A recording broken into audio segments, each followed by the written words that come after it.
what I've seen here is devastation, and what I've seen here is people being very resilient and trying to cope with these floods. The government of Guyana has been on the ground across the country since the beginning of the rainy season, intervening and providing as much as we can to alleviate some of the troubles that people are facing right now.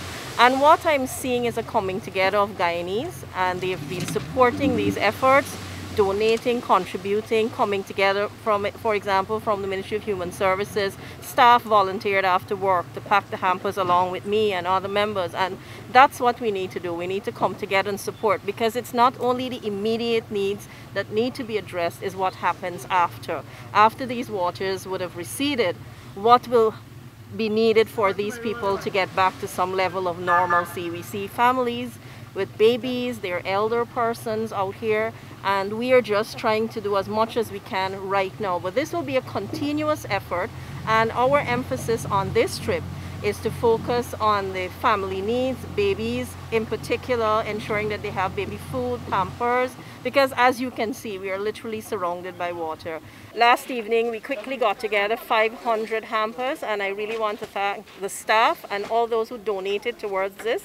AmCham and the business community, the corporate world, for coming together with the Ministry of Human Services and ensuring that today we can not only bring food items, but care packages for children, for women, mattresses for people who would be really up to their ears in water, and people who have so many difficulties. People's lives have been disrupted. They have been displaced in some places. Their livelihoods and their lives have been affected. And here we are fanning out across the country and responding as much as we can to the needs of people to alleviate some of the hardship that these floods would have brought to them.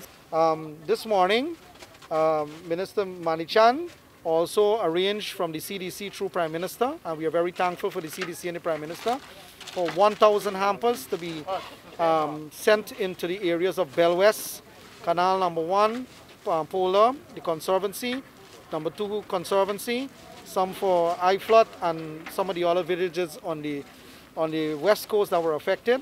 Flooding has resulted from heavy rainfall and high tide, something that was not in the control of this or any government and any particular person.